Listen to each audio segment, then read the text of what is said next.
Watching and listening to Black Dog on YouTube and the Black She Dog on Twitter.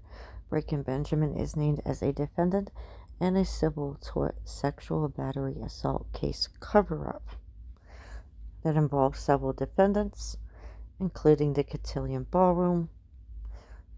And these are some of the alleged defendants: Molly McCreery and Amanda McCreery. The young gentleman and Scotty McCreery is not named as a defendant in the action.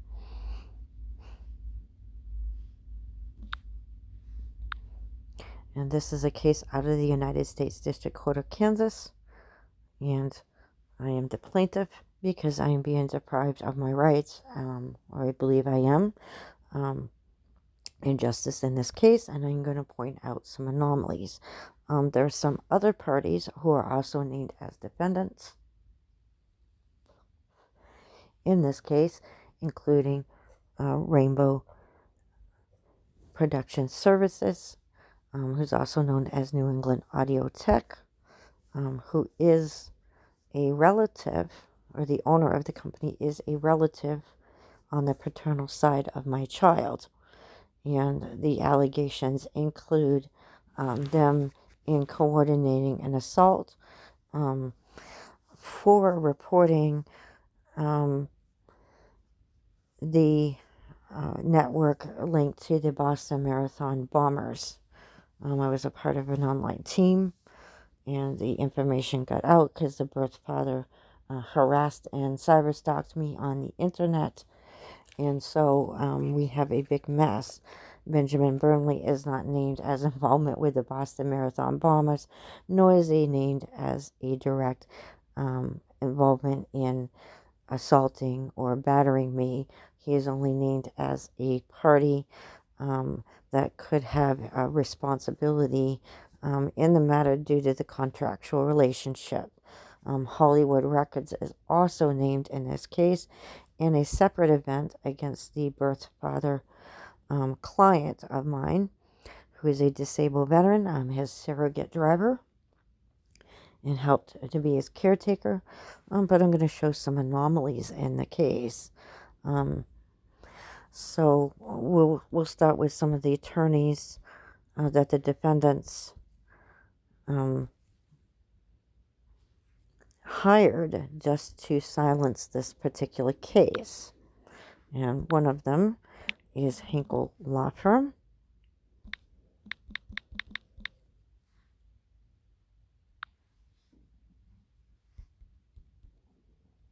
And we're going to take a look at some of the firm members.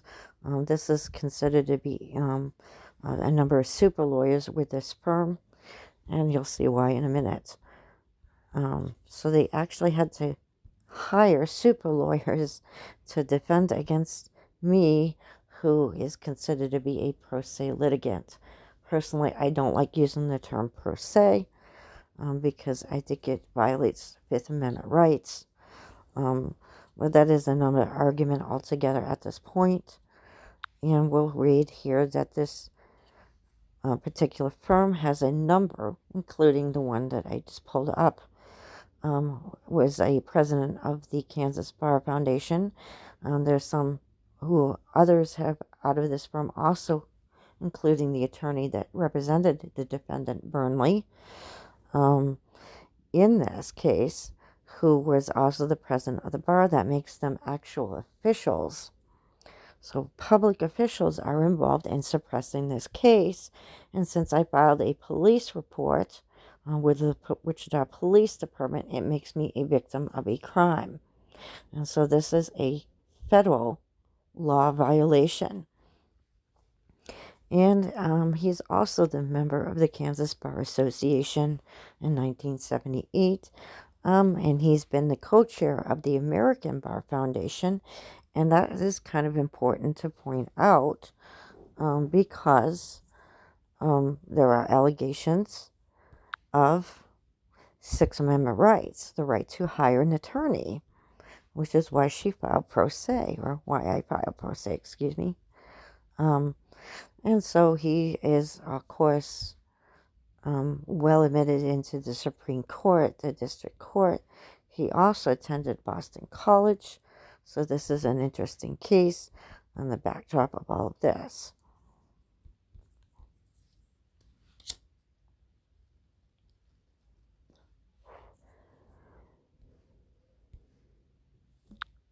And the other attorney that has been appointed in all of this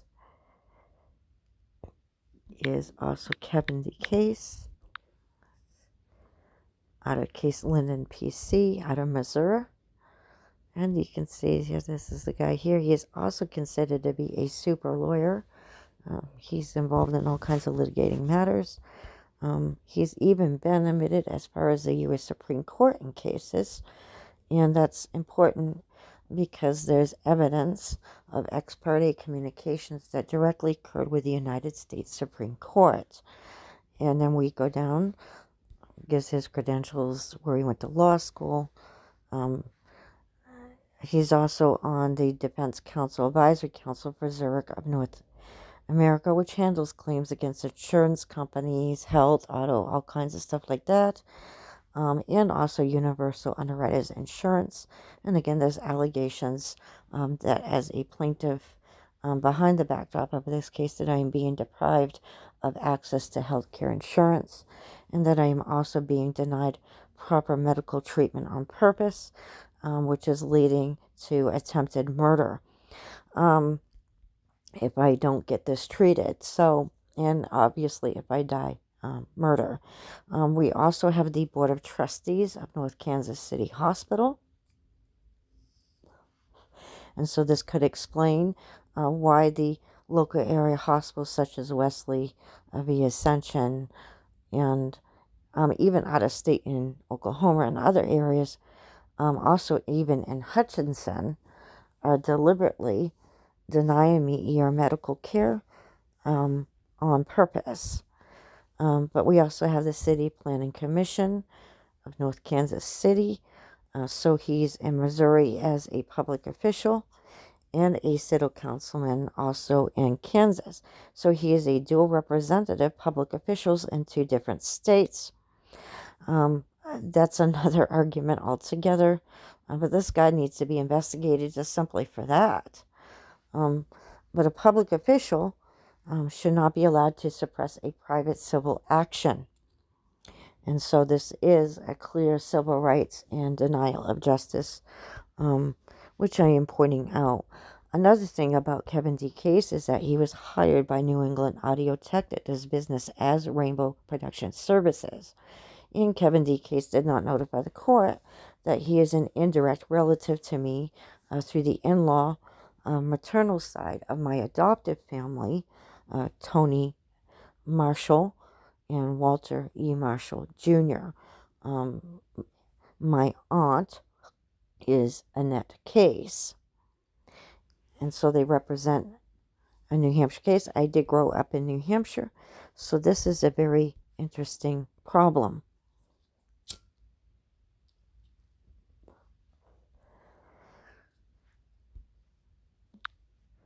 And so as you can see that there is a serious problem of a clear violation of civil rights, and yet TMZ isn't around. Paparazzi isn't around. Mainstream media isn't around. So in some ways they are complicit in this, and they will be asking for even further problems if this continues. So this is the website of the Cotillion Ballroom, and you saw a previous photo, and I'll just show you just some interesting things. As you saw earlier, I had the name of a couple of the defendants, and their last names weren't known or confirmed at the time. And now, as you can see, they have edited out the name of Molly McCreery and Amanda McCreery to try and keep them from getting served and possibly arrested for their crime. This individual, hold on, we'll go back a little bit.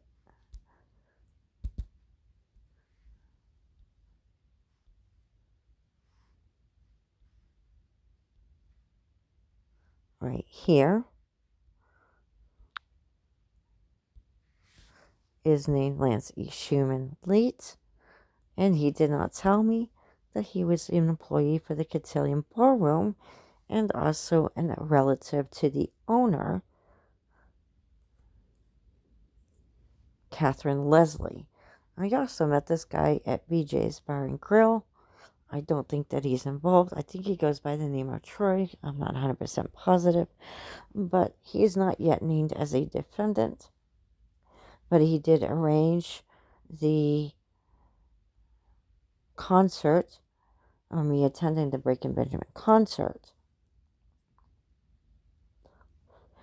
And I even had a pass to meet Breaking Benjamin, which I paid for. And I did not get to do that because I was assaulted by Molly McCreery, Amanda McCreery, and a few other people. Another one that assaulted me. I don't have his photo on Cotillion website because he works for New England Audio Tech. Is Bruce Gidson Andrews. And so, and the reason why is because New England Audio Tech will not allow me to access their website. So you can clearly see that they're probably trying to hide something. And we know that the birth father of my daughter is related to Hollis. And also there's a prior case that's very interesting that comes into play in this. And that was a previous Human Rights Commission complaint that I filed against a company called DeRose and Associates. It was a Kirby dealership. And the owner of that company, it's no longer operating out of New Hampshire, is also a relative to Jip Clark. So we have a child who is related to somebody that I filed a Human Rights Commission complaint. And so we have witness tampering and retaliation again. And this has been going on, I had thought at least for 20 years, but actually goes on even further to 40 years. Prior to my adoption, and I may do another part or video on that, discussing that case, because there's very unusual aspects involved. So I'm going to take a look at Molly McCreery, and I'm going to show how this links to the Boston Marathon bombers. Of course, we know in Rolling Stone, we have them right here, glorified on the cover of a magazine. Now they say, oh, our hearts go out to the victims of the Boston Marathon bombing. I'm not saying Rolling Stone is involved in coordinating the assault on me, but this just shows you the clear prejudice. So what I'm going to do is I'm going to look at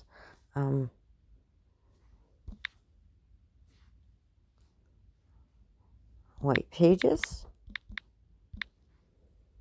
and we're going to show that there could have been arranged or coordinated to some extent.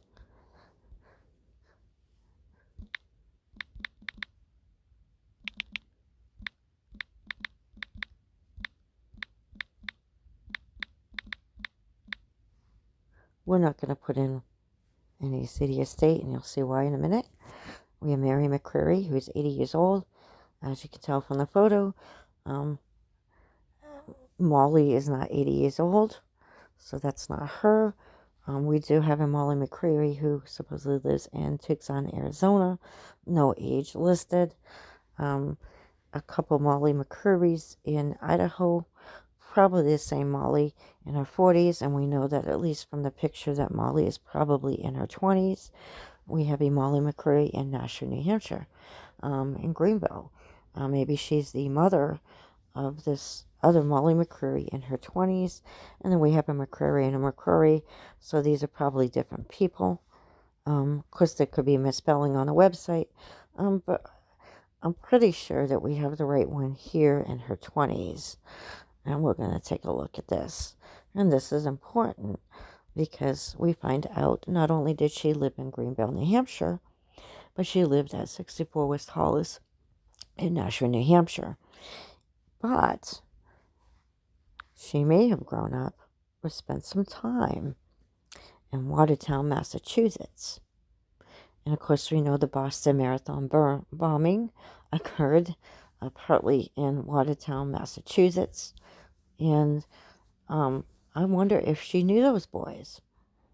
So maybe we have a motive for her to directly assault me. And it does show prearrangement. And we're going to look at another individual who is not named as a defendant, but was discovered after. We're going to look up, surprisingly, Lars Ulrich, San Francisco, California, who is also a celebrity and is a member of Metallica. And yes, I grew up listening to Metallica. I was definitely a fan of this. I am not saying that they support the Boston Marathon bombers at all. I'm saying that there is a party that might have interrupted something or caused a problem. And there's been other problems or anomalies involving the birth father side of the family. I don't know if Metallica has a contract with Rainbow Production Services. But what is interesting, we'll find. I'm not trying to get too far into their matter. I want to point out a name here. And this is Mary Lillian Weems. I don't know Marion Lillian Weems, but I do know my landlord.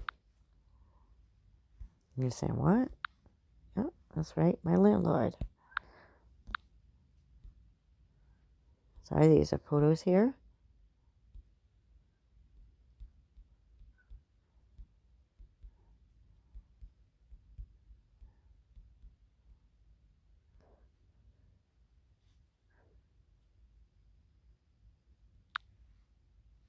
And you can see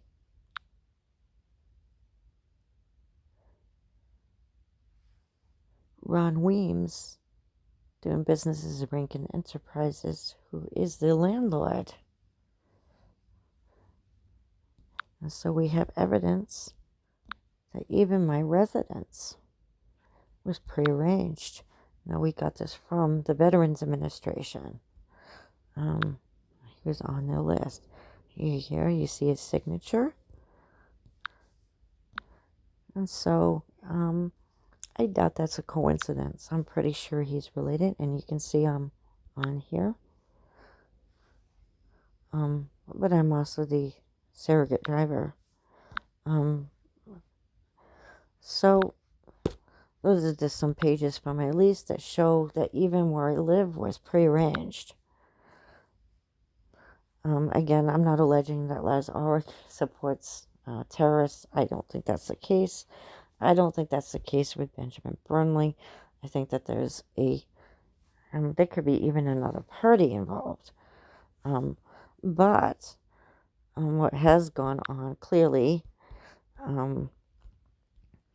are a number of continual injuries such as bruising, hair fallen out, and even a parasite infection. That is being ignored. Linked to this case, I do not believe that Molly McCreery infected me with a parasite. It could be from where I live here. It could be contaminated property. It could also have been when I had involvement in collecting. But here's another matter too. My address was stolen by some of the network when I lived in California. And this matter has not been taken care of. I even have a list of all the car plates that were parked there. There's another video on it. So Thomas gave out my personal information, which is a problem. And I did ask for witness protection. I obviously didn't get it. And so this complicates matters. But this is where I lived. Anastasia Krykova is actually a fashion designer for pageants. It is Krykova is a Russian name, but she does not work for the Russian government. So I also allege that I filed a petition for writ of certiorari before the United States Supreme Court. And as you can see, this is mail sent out to them. In addition, to, here it is. And you can see it was received official of the clerk of the Supreme Court of the U.S. And yet in the transcripts of the United States District Court, I also filed in the 10th Circuit before it got to the U.S. Supreme Court. But in the, they say that we never filed an appeal. But you can tell that we filed an appeal because it's received. So somebody's lying, and that would mean ex parte communication. You can also see here where the Cotillion altered the bottom out. But this is Lancey Schumann. The case will probably be reopened, and perhaps some matters corrected. Again, you can see here that this was the original and that they removed that from their website. There are other matters going on. Also, after this case, including someone from Ocean City, New Jersey, which is, by the way, where Burnley lives. I'm not sure if this Adon Vera is my half-sibling. He was adopted out to another family, and I've never met him in person. And he started harassing me, writing, "Oh my God, it looks like you." And then he offered me a group with Blake and Benjamin. I'm not involved in any pornography, at least not by permission. But this tells me that this is an impersonator and not the real Adon Vera, because Adon Vera is actually my half-brother, and why would my half-brother give me pornography? Another thing that went on from the harassment of this account, and I had to report it to the authorities, was simulated child pornography. I obviously took that off, and I was very offended by that. I don't find child rape to be funny at all. And you can see here, I block them later on. But this here, as you can see, is the real Adon Vera. I don't know this Adon Vera at all. And you can clearly see this is the real Adon Vera. This Scott Boiler claims to be also my missing half-brother as well. And I don't think that he is. I had an older half-brother by the name of Kim. I also have another woman named Kimberly, who's using the name Kimberly Marshall, who helped Mr. Clark get away with stealing my kid. So there's all kinds of anomalies, and he doesn't want to pay his child support as well. But these are some of the injuries that are ongoing as a result of this.